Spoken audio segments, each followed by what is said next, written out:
Thank you so much for such a fascinating talk. One thing that struck me is the other side of listening, which is the voice. You never mentioned the voice, you know. I mean, I think many researchers look at, women finding their voice, giving them a voice, and making them speak to hear what they are saying. Somewhere, this is the first time I'm hearing about listening as a methodological tool, and I think it's very powerful. But where would you put the voice in all of this? I think somewhere around the beginning of the talk, I was talking about this insistence on, the act of speaking, giving the marginalized, the women, other groups, a voice. And what happens to this voice if you're not listening to it? And there we have seen instances across, like I can give instances and examples, of communities being given, interventions being made to give the women a voice, give the lower caste a voice, give different marginalized groups a voice. But if nobody listens to them, it's like madman laughing at the rain. So what happens, the manner in which, that is, I think that is why I emphasize on listening, is because that if that act of speaking is not listened and validated through that sort of modality. And here I don't think it's really fashionable to talk about AAP right now, but I will still do that. That in the last elections, in the Delhi elections and the sweeping victory, it was not because they were actually, they had the sweeping victory and they had the support of especially the lower class and the marginalized, groups. Their victory and was not on account of them giving these communities a voice, but actually listening to what they had to speak, and thus validating. So it's not, and even when Spivak evaluates her own work 15 years later, she's talking about that the fact that when she says that the subaltern cannot speak, is that they have something to speak, but they are not speaking in the vocabularies which the hegemonic the dominant narratives want to acknowledge. So so what she's actually saying is that they are not speaking in those vocabularies and thus not being considered as relevant. And that is why I sort of talk about listening and how to sort of the need to sophisticate the practices of listening, where you have to constantly challenge your own position, where you are coming from, and what epistemological political biases you are bringing into any encounter to accommodate these multiplicities. Yeah, so that makes sense? Yeah.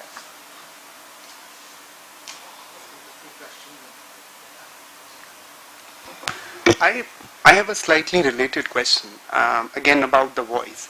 Because I think when we are talking about listening, and since you have already quoted Spivak, we have to be careful about mediation. I mean, the voices, what we are listening when you're presenting, there is a great degree of mediation in the process. So, for instance, when you talk about these working class men working as drivers, and the act of unlistening, and how that results in a crisis of masculinities, and then they beating up their wives. I think in a context like that, some voices of the subalterns, like as quotes, are important. I mean, I'm saying like for audience like us who haven't been to the field, because it really enables us to understand the context better. Like feminists have always talked about how working class men's crisis of masculinity is always results in this violence, against their own wives and other women. So I'm saying like, but what I think in that particular context, the example you gave, is that the act of unlistening and that resulting in violence, I'm not sure, like how strong is the link. So, in context like this, while listening is important, and of course, like there is always some mediation, like voices are important to you No, know, of course there are. yeah. Yeah, no, So, of but I'm course. saying like, also like in terms of presentation of material, some of those voices were missing.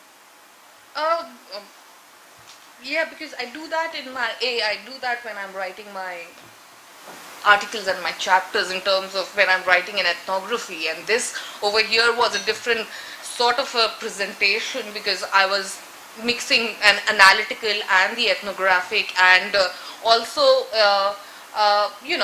given that I know where I was presenting, I knew there was a certain sort of info, like I didn't have to translate everything, you know. And also I think that obviously it's a very, in that way, if I just say that, they go and work as drivers and thus they come and beat up their wives, it's a very simplistic generalization. Of course, no, I know what you're saying, but slums are a very gendered space, highly gendered space, and I can give you instances and how and the binary of the feminine and the masculine, and in terms of inflicting quote unquote physical violence or the violence of restricting spatial and other kinds of mobilities, is not only limited to the masculine body. It's the manner in which gendered identity and violence happens. It doesn't or it has an intersecting implications and shifting implications with space, caste, uh, you know, uh, uh, all of these factors. No, go on. No, and I just wanted to Yeah. clarify a little Yeah. more. No, I'm saying this because as a researcher, and you did talk about your position, your positionality as a researcher, it does matter. Like for instance, like every space is gendered. I don't think like, how slums are more gendered when you say this. Because the reason is that when we when we hear these voices, when we listen to these voices, it does have an impact. And I'm saying that's the kind of mediation I'm talking about. And that's where, no, what I mean is like, it only enriches the material you're presenting, which I mean, I thoroughly enjoyed. No, no. So to understand the context better, uh, that's why I was saying that. You can refer to my published articles. No, but I'm saying that of course every space is gendered, right?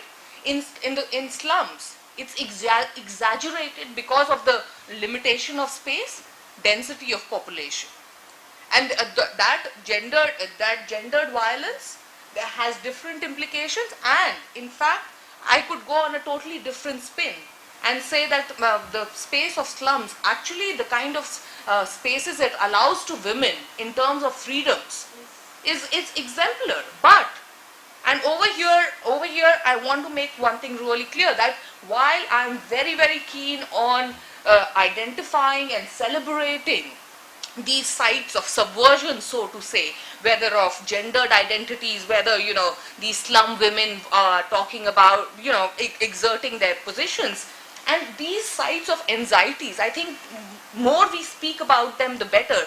But we cannot lose sight of the structural patriarchal discrimination certain groups encounter historically and politically.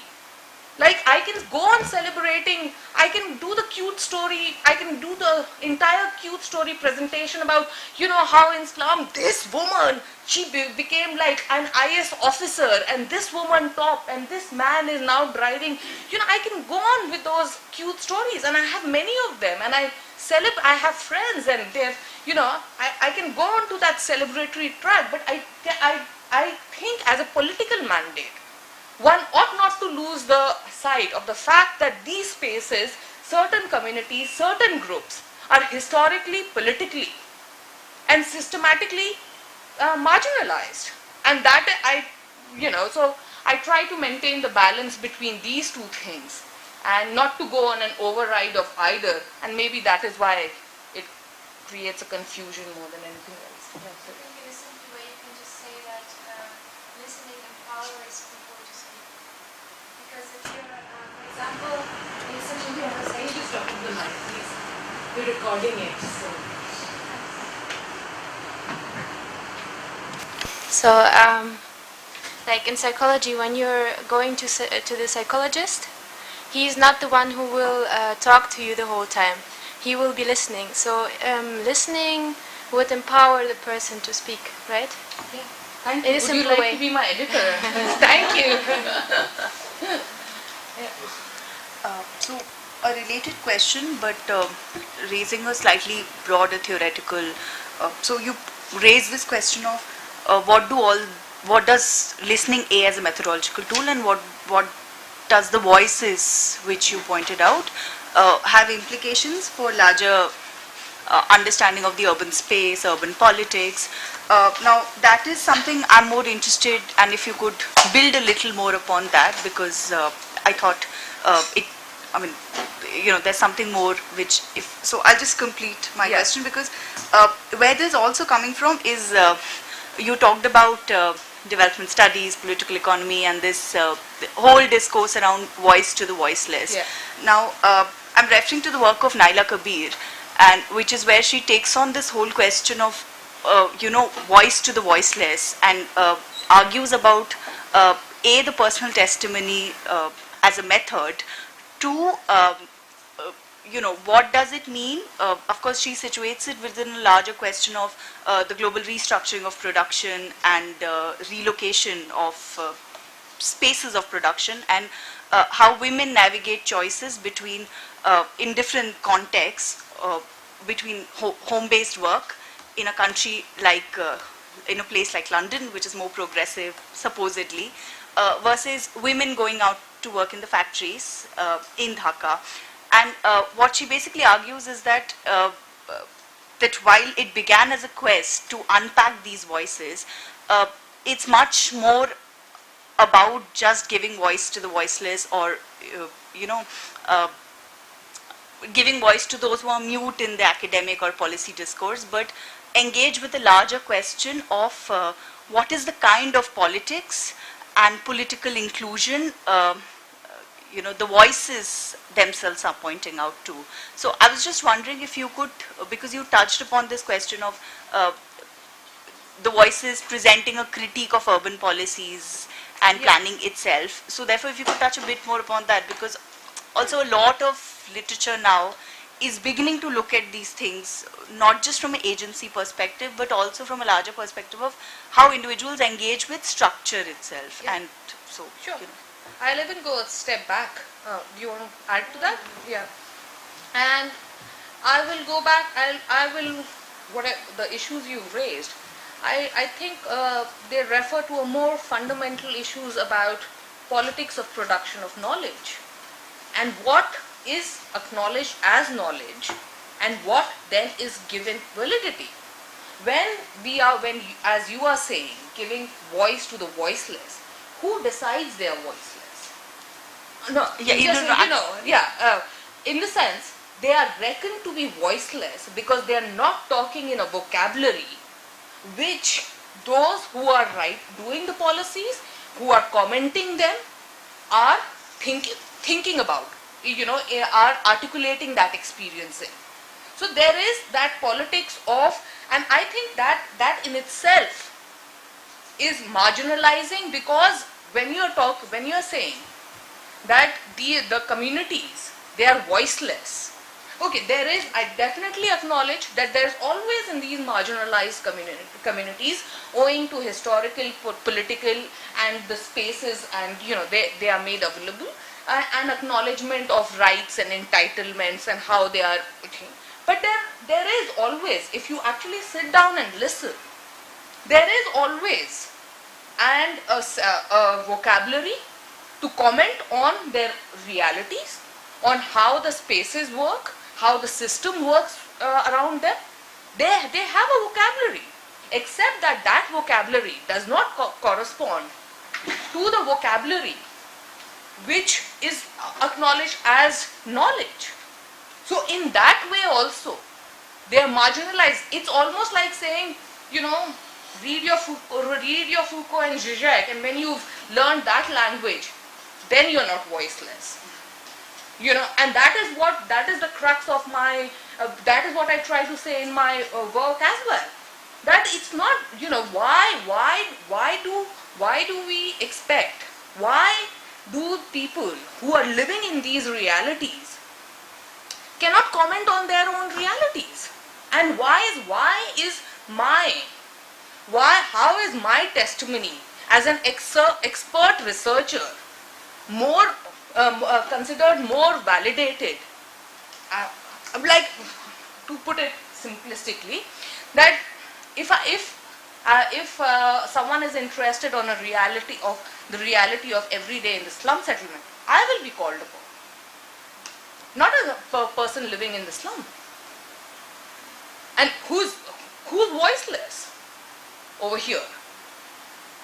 So I think it's a more fundamental question about how knowledge is produced, what constitutes as knowledge, what becomes knowledge. And also, and again, I'll just go further to that and say that, people living in, and I'm concentrating only on slums. I haven't even spoken about, and I haven't worked in these spaces of homeless population in the city, the migrant population in the city. That's a totally different gamut of experience at all. The people living in the slums, by saying that, you can't comment on your reality, what the larger consequences of that is, they are not allowed to contribute to the cultural and political mandate of, the history of the city. And the moment they are demolished, they demolish from the history of the city. How does the city remember them? They have no memory. And that situation within the how, so yeah, it's, yeah, sorry, yeah.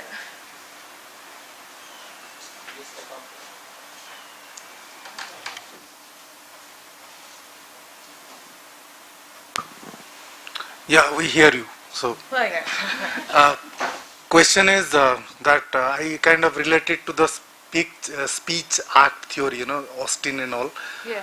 A little bit. My question is like, how do you differentiate, listening as a tool from, what is normally known as performatives? Like, for an elocution to be considered as a performative, certain conditions need to be there. For example, a very common thing could be like, under certain circumstances, if an utterance of something like "you are man and wife" means that you are married. Okay, so Austin and all, they kind of say that this is what is called the felicity conditions.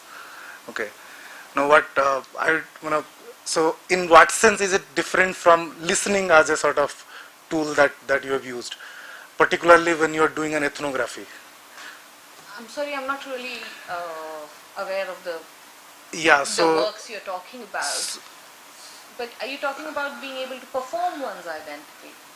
well, your speech performs things, right?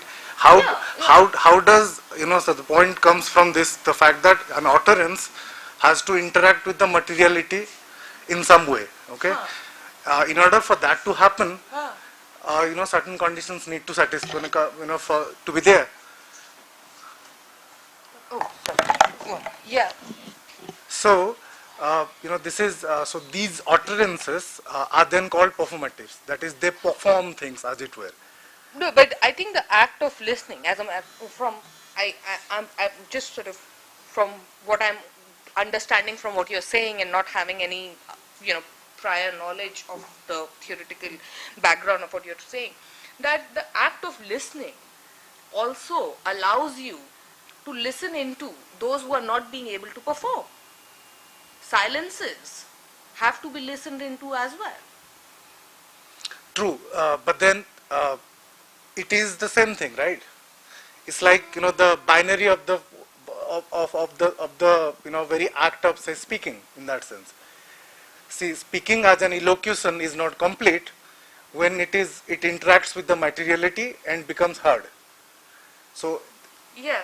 so if I start from the very fact that voices come into being, the very fact that they are voices, I need to acknowledge that. Yeah. That very process comes through what you call listening, right? Yes. So, it is not in any way different from what when we say it performs the things. I guess no.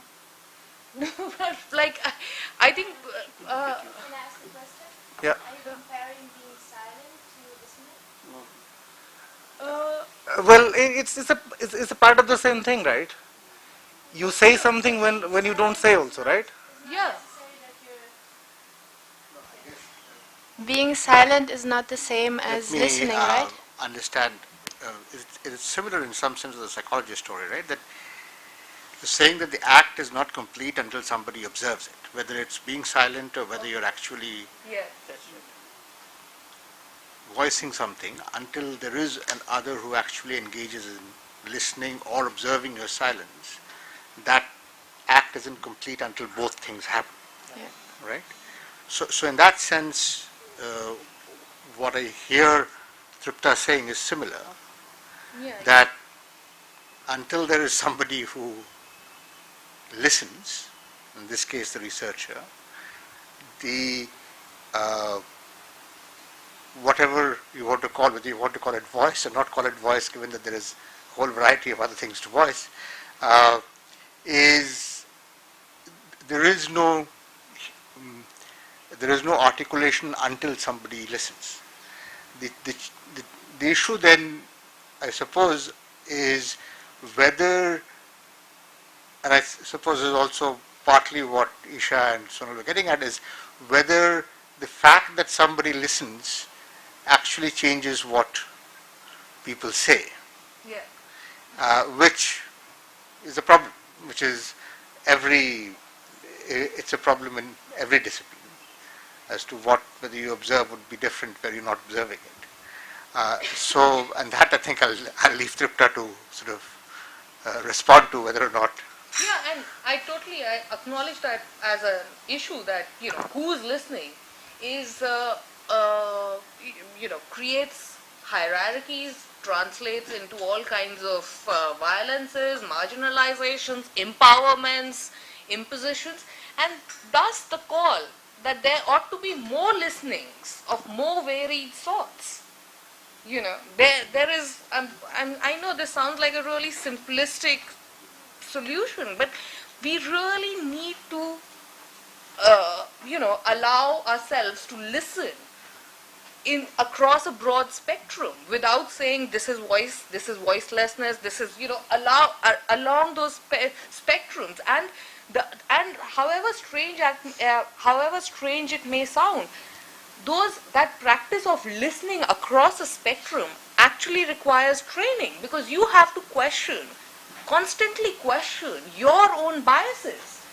You have to not only at times, you have to question your political biases, your social biases, and whether, and nobody can ever collapse their own prejudices. But you have to at least take into acknowledgement.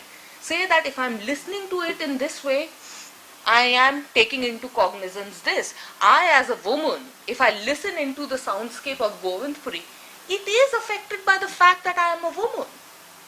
But I acknowledge it. I do not. What I'm trying to say. Okay, I'll put it the other way, and this perhaps hopefully responds to a lot of questions what Sonal and Isha also mentioned, is that in most disciplines, and especially anthropological, sociological, and others, the researcher comes across this sanitized, neutral, apolitical entity. It's very rarely that the researcher will politicize their own position. I am an agnostic, atheist, left-leaning, with loose morals person, and that affects what I listen to, and I acknowledge it in all my work. I acknowledge it because I do not want what I listen into Govindpuri as the absolute reality. So that is what I'm saying is the fine art of closing and opening your ears, sophisticating your positions of listening.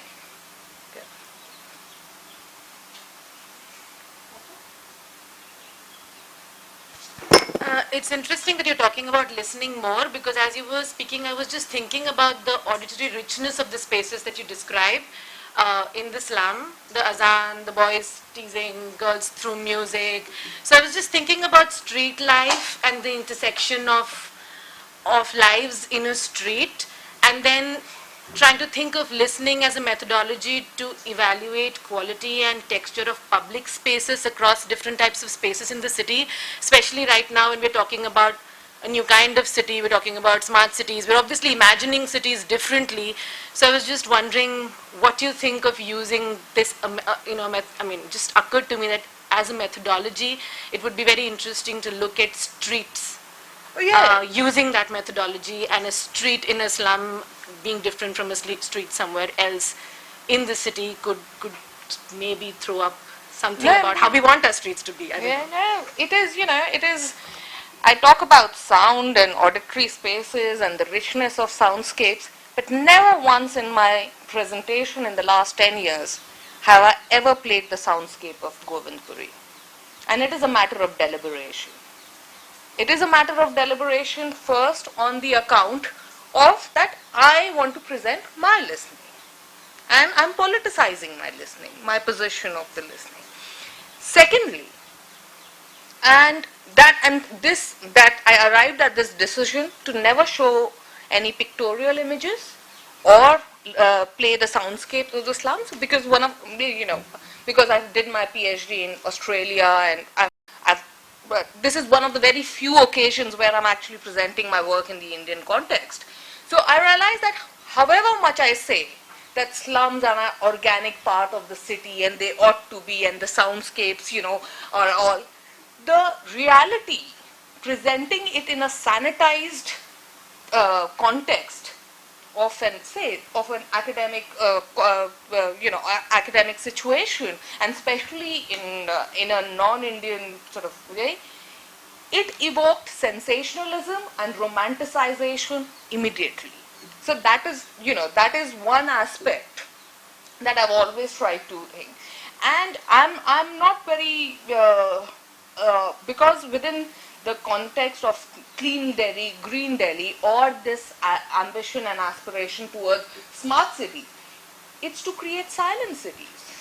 It is to create silent cities. So to say that, the life in the and it has been taken. I can quote you studies where it has begun with the life in the streets, in the slums. Oh, it's so vibrant and all of those things, but it's really loud. We need to control them. We need to silence them. So there is that danger as well. And I can think through sound. I can't think about sound. And that's a difference. And so I really am not the best person to answer that. But methodologically and politically, I won't take that position. Yeah.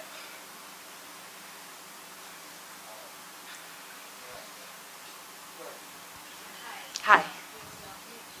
Talk. You've been researching since 2003. Yeah. Obviously, it's difficult to pack it all into 145 minutes. What I don't want to take back from here, and I think it's because you haven't had the time, the middle class seems very homogeneous. Oh yeah, no, I actually, in these presentations. Yeah, so if you could just tell me about some different people who really did listen or were listening. Yeah, go on. You also seem to have this kind of line, again, I think it's short form that you're using when you have the slum and you have the rest of the city, and you have this, you said, there, in the Govindpuri area, the boundaries are not so clearly defined, but it's also that the boundaries are, they're all variations of each other. The boundaries are not defined because it's also not, you're not entirely clear when you step from one space to the other. It is kind of related, and yeah. No, of course, like we all are, like, to give you an example, we all are middle class, right? And we all have a certain sensibility towards the slums and the slum dwellers and what we think about the rights and the entitlements. But truth be told, and of course there are gradations, and the middle class is a complicated one. For instance, within certain census and economic and demographic statistics, the lower middle class income area of Govindpuri, will come under the broad spectrum of middle class in India, okay? That has to be unpacked and complicated, and that has a very engaged symbiotic relationship with the slums. But the apartment blocks, like I was talking to you about the political scientist, and I'm talking about in this context, in the context of theoretical and in the context of realizing academic and activist works, there is this gradation of middle classness that emerges. But in the experiential realities of the slums and the middle class apartments, the boundaries are so starkly demarcated. You didn't find one anecdote of intuitive empathy? No, Not one. not one. Since 2003. Since 2000. Since 2003, and I've gone back in 2003. Tripta, let me rephrase that. Have you been listening in those spaces? You should have met us. Yeah. No, actually, you know, well. I mean, it's a serious question. No, in the no, sense of no. whether It is a. If you're conducting ethnography Yeah, in a yeah. particular No. place, and whether you're Yeah. doing it in a different place, is Yeah. it part of your method to? Yes, yeah, but I did that very extensively when I was doing my doctoral research. Like I started actually with talking to RWAs and all of those things, and it was, I guess by that, when I started my research, they were filing the petition to get the slums demolished, right? So it was a bad time. It was around that time, but last year I again went back. Like I usually, truth be told, like when I go to Govindpuri quite often, and I don't hang around with the middle classes, but you know, they have nothing. I don't, yeah, anyway. But, Plus the DDA cluster there. yeah. Like, as insulated as the. No. Yeah, so that the DDAs are not that insulated because they are the LIG flats, lower income group flats. But if you look at those Konark apartment and you know those other apartments around, they used to, one of the apartments right across the. Sorry, to answer your question, I went back in 2014 when we were doing the documentary. We went back, you know, with the sort of the whole gear to interview these middle class residents. They invariably, we spoke to different groups, men, women, part of RWAs, you know, their narrative was of being traumatized. And also, and this is coming back to Sonal's question, and some of their anxieties were well grounded. Because at times, not at times, quite often, the young women from the middle class settlements would walk out and the young men would pass comments and make it intimidating for them. So was it a class, how do you translate that? Is that a class encounter? Is that a gendered encounter? Is that a space encounter? And I won't be able to classify it as either one of them, you know. And so, but in the middle classes living around, they're at the very, and because, and you are saying the boundaries are not so demarcated, spatially they. I can understand what you're saying when you say within themselves they have a boundary and they know exactly where the line is. Yeah. I know what you mean by that. But that is itself itself quite interesting when they say, you know, when, you know, my encroachment and your encroachment, yours is a slum, mine is not. Yeah. Is quite an interesting, you know, idea of the boundary also. Yeah, no, but like this whole thing with, what is that, which is that place, where they have farmhouses? Scenic Farms. So Scenic Farms was an unauthorized colony for the longest time. And believe you me, when they went to the courts in 2002, 8 or 10, the argument they used to say that let us be authorized and you know all of those things was saying, using the same arguments, they're saying that we should be given in situ settlement as slum dwellers are. And they were. At around that time, if I remember correctly, Khairnar was doing these demolitions in, I think, Bombay. And this was happening in Delhi. And there was such middle class, exhilaration at the demolition of both. At the demolition Of both. These these big time farmhouses that we didn't have access to, and these slums that were disturbing us. So that's why, this, I'm sorry, I'm not a middle class champion, neither are you, but I'm just sort of wondering, is it more really complex than, Yeah, it is. But I'm know, saying that because these. if this is not homogeneous, neither is this. No, yeah, definitely it is. Definitely it isn't. And I've spoken to activists. It is easier for me to speak to activists and researchers who have worked in the area, middle class researchers and activists, who do not live in the proximity. It is actually just 50 meters across from the road. And the sort of the narrative that has been, yes, it is loud. It is smelly and it is filthy, but it is equally smelly and filthy for the people living in the slums, and that is an infrastructural limitation. How ought the middle classes articulate it, and the authorities respond to their complaints about the smell and the filth when a lot of the waste is actually even theirs.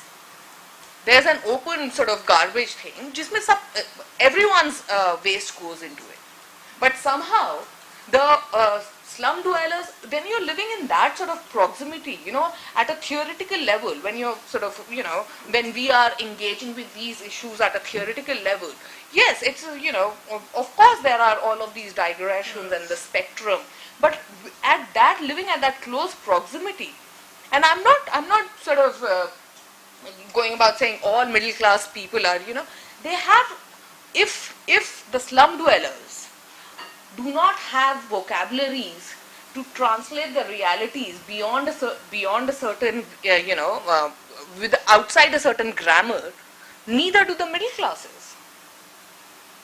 And that is why I say we have to talk about and allow for spaces where there are anxious encounters, intellectually, politically, socially, spatially. So when Mukta talks about, when not Mukta asked that question, is talking about, the street life in the slums, how does it fit into the imagination of smart cities? It doesn't. So what we have to start talking about is, this whole aspiration in this urban planning and political mandate of let's not have anxious spaces. No, we need more anxious spaces. Where we say, where we work out modalities in which these anxiousness does not disrupt and does not, blow into, because you're allowing for these encounters. But sanitizing spaces is not the answer. So I don't know whether I've been able to answer your question or not. Yes, Kim. Hi, I have two questions. One is related to what we've discussed. I noticed that you use, of course, the obvious anthropological us versus them, saying the middle class versus the slum dwellers. But for a lot of us who worked in this field for a long time, know that people who live in slums are not universally not middle class.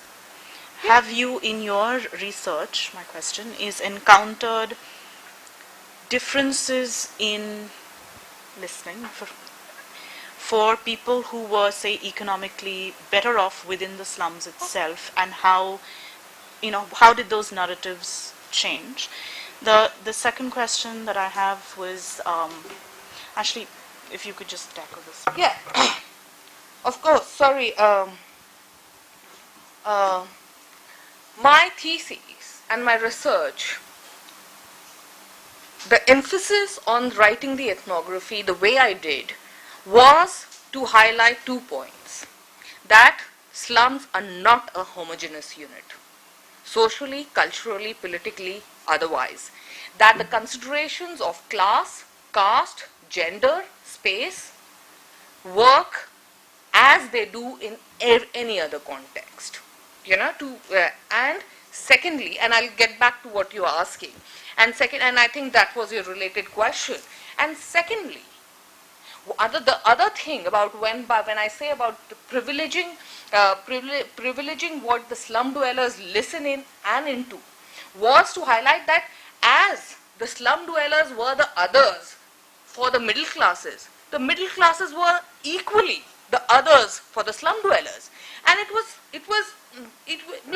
it was quite interesting and fascinating at that point, but now obviously it seems quite commonsensical that both used equally exactly the same vocabularies. For the middle classes, for the slum dwellers, the middle classes were morally bankrupt.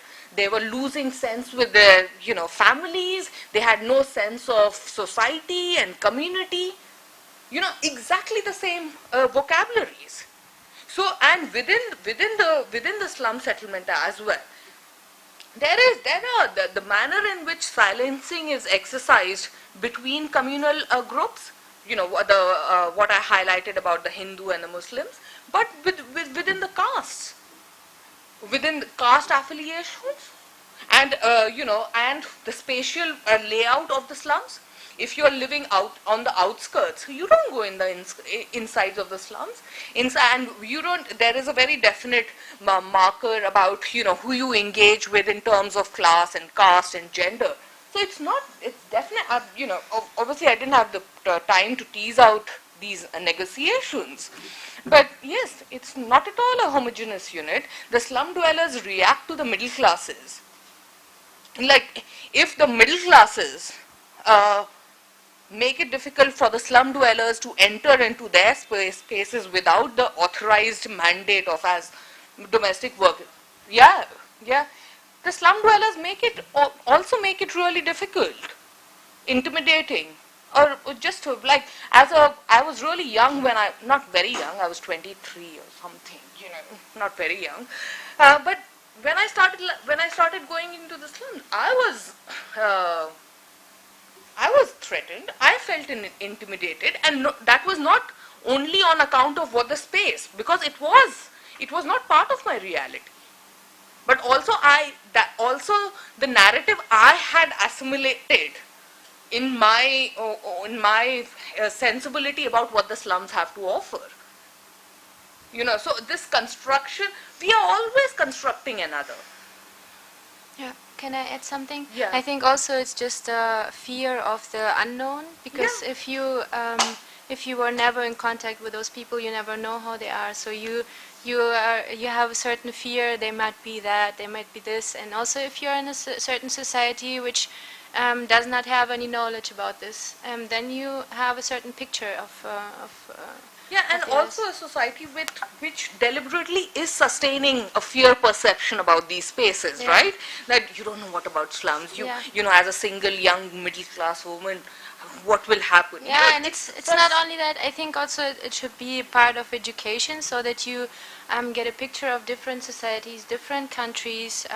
Also, I noticed, for example, for me, I'm from Germany. People sometimes have a certain picture of how I can be, how I should be, and then when they get to know me, they notice that it's not like that. That I'm the same as any Indian person. So it's lack of knowledge, I think. Yeah. We can't, should we just ask you about Greece right now? No, but that is what I mean, that I can equally talk about my first experience of traveling internationally. Yeah. I freaked out. I was crying on the plane. I was younger, I was even younger. So, but if I talk about my fear of this fear which caught me when I was flying internationally, I was paranoid. Will I miss or lose my passport? Have I got the boarding pass? Where is my money? So it's the fear of the unknown. But except in a place like an airport, it's not deliberately sustained like with slums. So yeah, there is that. So,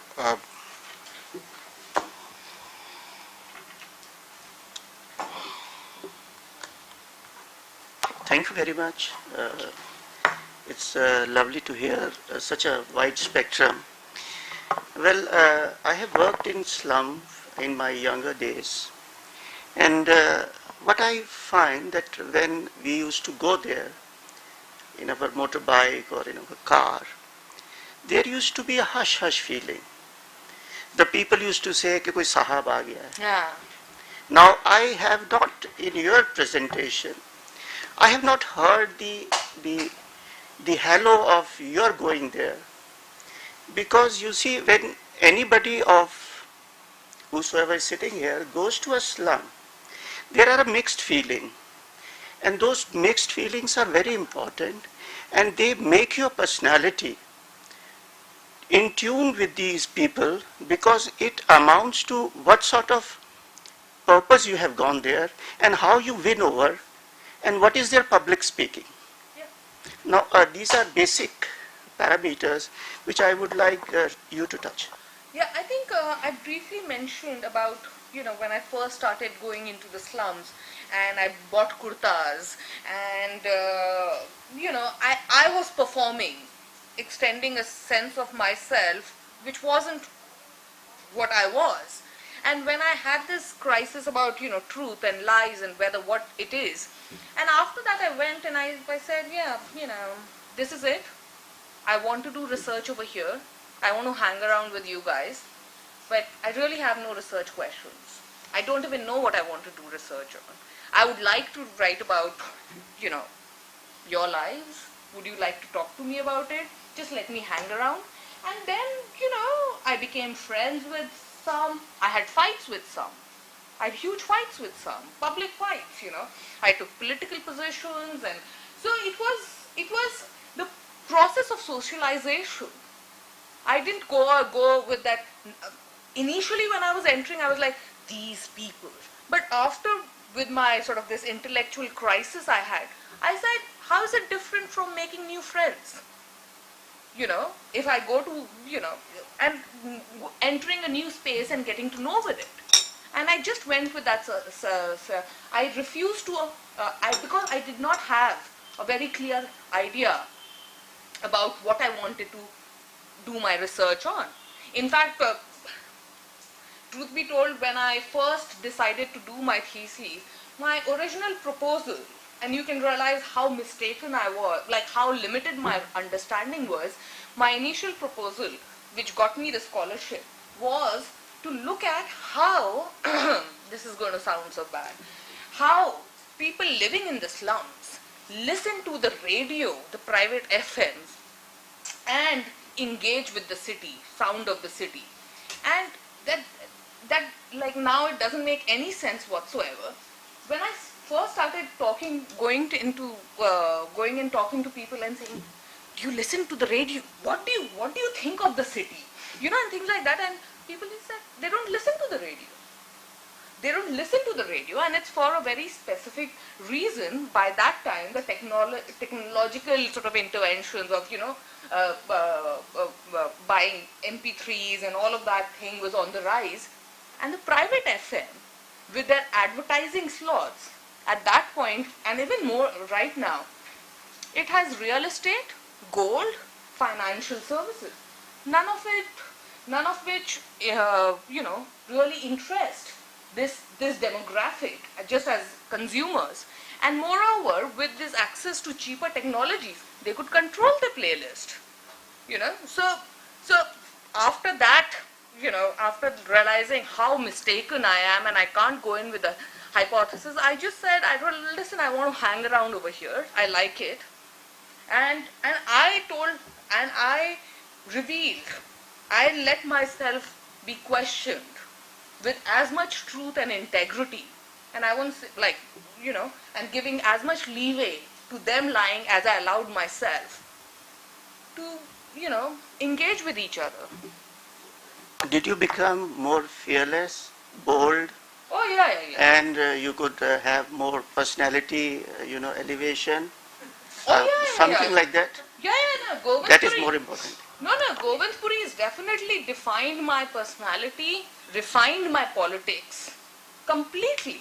And as I'm older now, I'm going to be 40 soon, I have almost, and I've been going over there for 10 years or more, I have just initially, I used to think of myself in that gendered sort of middle class thing.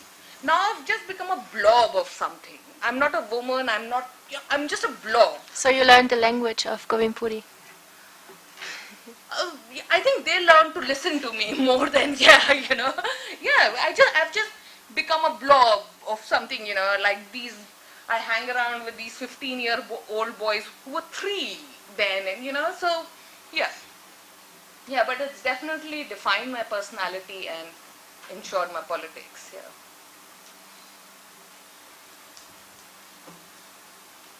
So,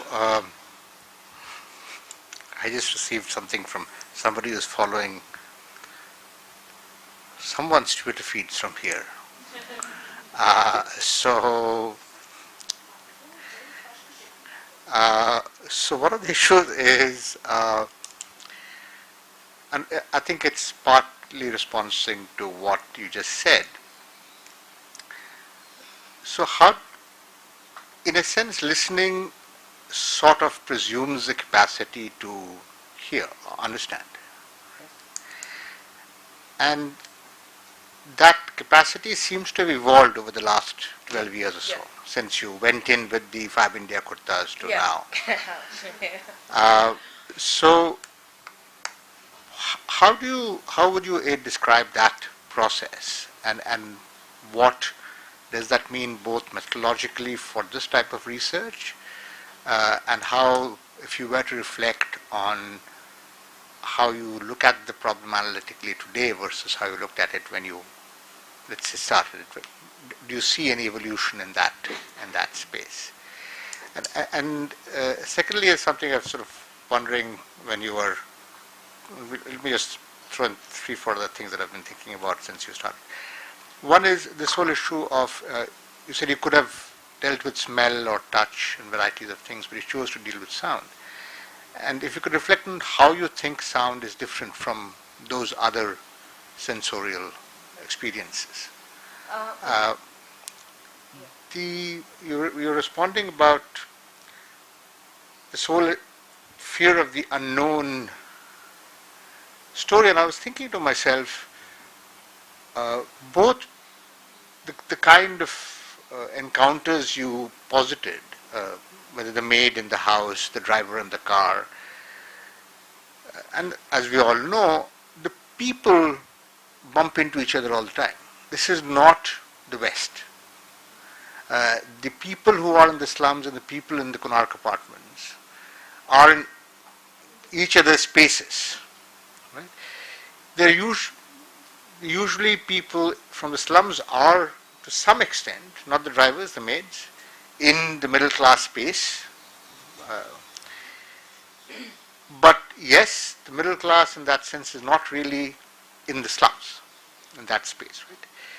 So there seems to be a distinction between, there is a little bit less of the unknown about the people, or else unless you say they're completely faceless individuals who come in and do stuff and disappear, and the place.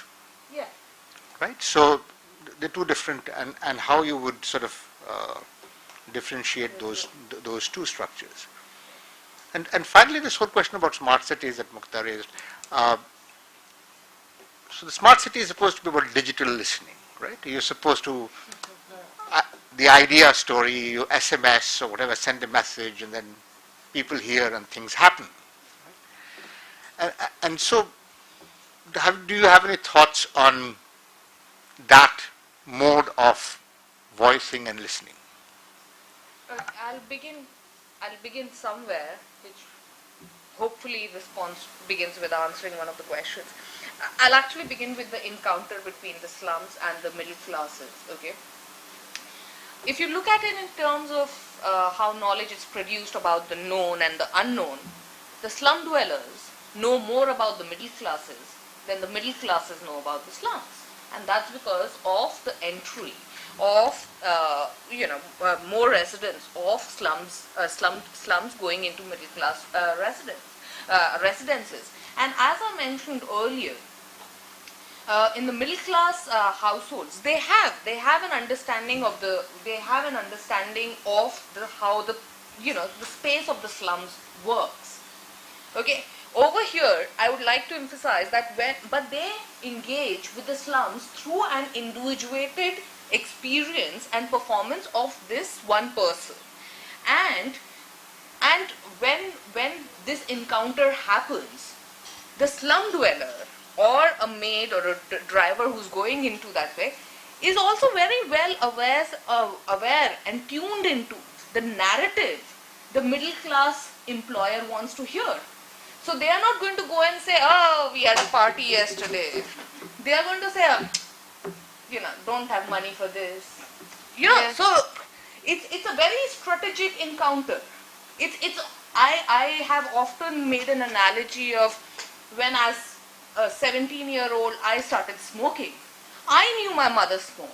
My mother knew I smoked, but we all maintained a delusion that I didn't smoke. And that is how it is. The middle class employer does not want to reckon the employees as anything else than talking in the vocabularies of lags. And the employee is very smart. You want that, I'll give you that, and I'll accrue additional benefits. So that is that politics of interaction and encounter. And we are talking about this encounter unfolding in a very, very private space of a house, and you have to have the economy of trust.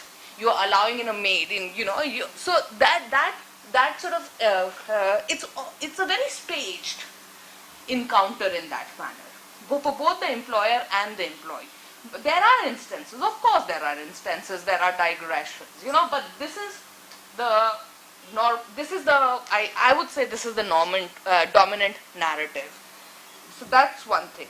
Okay, talking about smell and taste, and I said touch. Yeah, smell, taste, touch.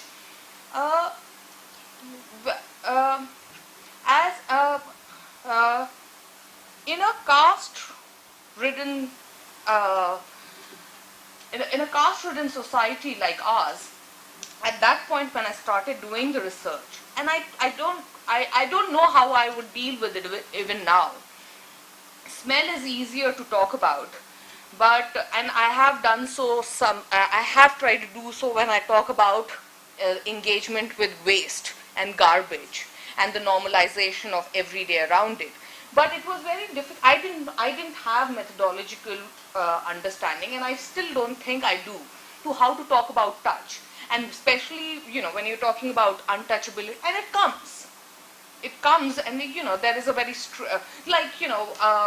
a lot of domestic workers, women, maids, talk about how they have to leave their slippers outside the house.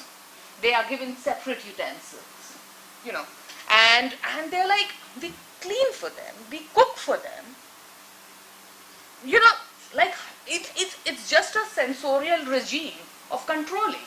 So in that way, that is what I'm saying, you can have that sensorial sort of regime of othering and controlling and saying behave like this, and it operates even in our lives, and like one of the things in the recent years, in the last couple of years, I've spoken a lot about sanitation and garbage and waste and everything, and people, the one of the beauty products which people have really started buying is deodorants, because they're like, this came across in my thesis as well, that as slum dwellers we go out, if you tell them hum jhuggi wale hain, so there's I think maybe we smell, let's buy cheap deodorants.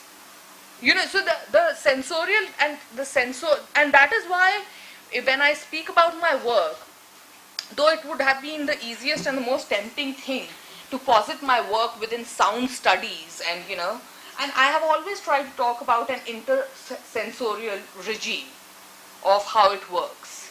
So that's one thing. And what was the other thing you asked? Your evolution. Oh yeah. As you can figure out from what I've been talking about, when I first went into the slums, I was naive, and in terms of the listening practices or being able to do research over here, I have allowed myself to say, be disgusted about things I've witnessed, to be threatened, to feel intimidated.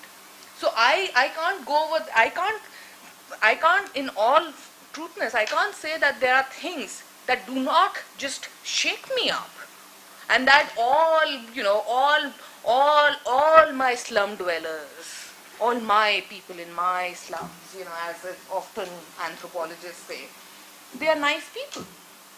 I have allowed people to recognize, they don't like me, I don't like them. I find it not a compulsion, as a class consideration, to say you're a nice person because you're poor. I'm sorry, your politics are skewed. And moreover, and my evolution, and also it's evolution, it's the recognition of all of these things, and I've totally blacked out now. I was going to make a significant point, it'll come. Yeah, I'm like, it was just there.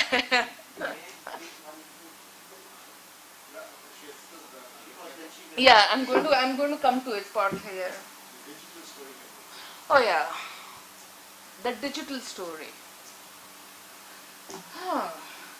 But the manner in which, again, I think the manner in which the smart cities agenda try to recognize and accommodate the use of digital technology in the construction of the city has no space, has not allowed any imagination for the already existing practices that are there.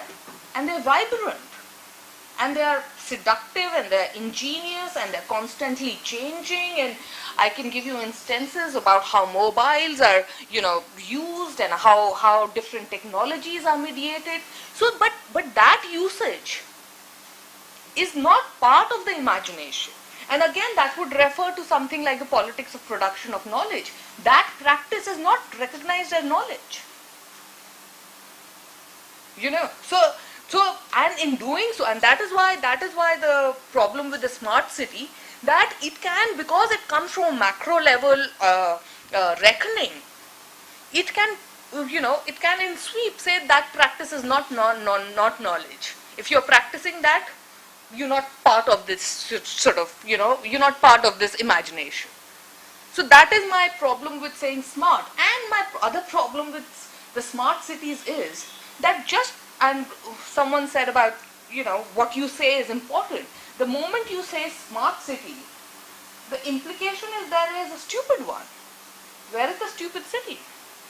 So if you're not part of this imagination, if you're not practicing what the smart city requires you to be, are you stupid?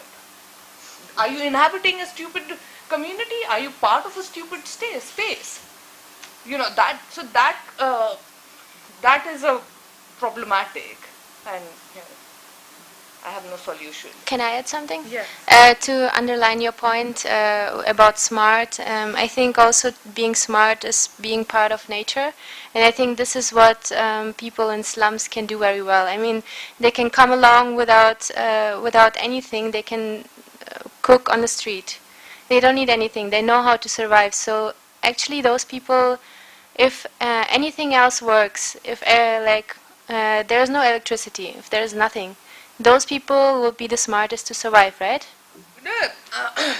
In one of the articles or papers, I've actually written that the way the urban development, with its increase in population, lack of spaces, limited resources, is happening, we ought to be learning from the slums in terms of urban design, in terms of utilization of space, in terms of how you make the most out of the resources. We have to use these spaces, not by sort of eliminating them, by saying you're not part of a broader blueprint, but actually listening to them. You got to be my editor.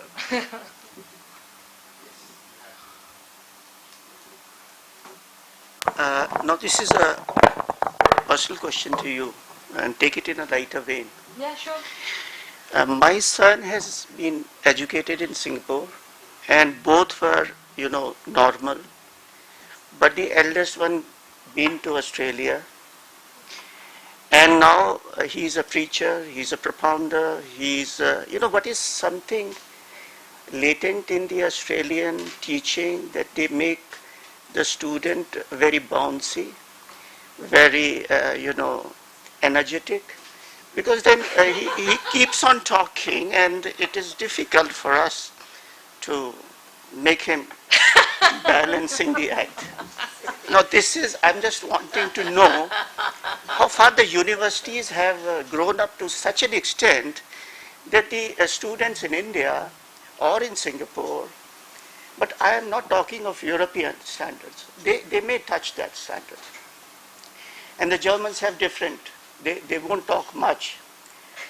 Something has to be hidden before, once you just strike, you just set the ball rolling and it goes on and goes on. So and they have a wider knowledge, the students from Australia. So is that a very elaborate type of studies? This is because I have not been there, although he's calling me, but I'm afraid because then I will become an eloquent speaker. No, trust me, where is your son based in Australia? He went to Tasmania and now he's in Queensland. Oh, see, Queensland is a very different ball of the game, okay? It is the most provincial, redneck part of Australia. And so when you say eloquence and everything, I was in Brisbane when I went in 2005, and there was no space for eloquence. And when I went to Australia, I'd already been doing research for a few years, and I never wanted to do a PhD. Australia was never on the map. In fact, I reckon, and perhaps still do, Australia is the intellectual Siberia of the world, and definitely not Queensland, definitely not the university. I went over there because I got a scholarship, and I realized that was a good way of not to... Sorry? Oh yeah, Tasmania, Tassie is beautiful, but it's not particularly... I don't know. I don't know about it. A small island, one of the big Yeah. outback where you were educated. So I suppose you have much to. in Singapore. So, yes. So there are many parallels. You should really be worried now. There might actually be a theory coming up. so on that international note, thank you. Thank you And so much. pleasure having you here. And hope you enjoyed it as much as we did. Yes, likewise. Thank you so much.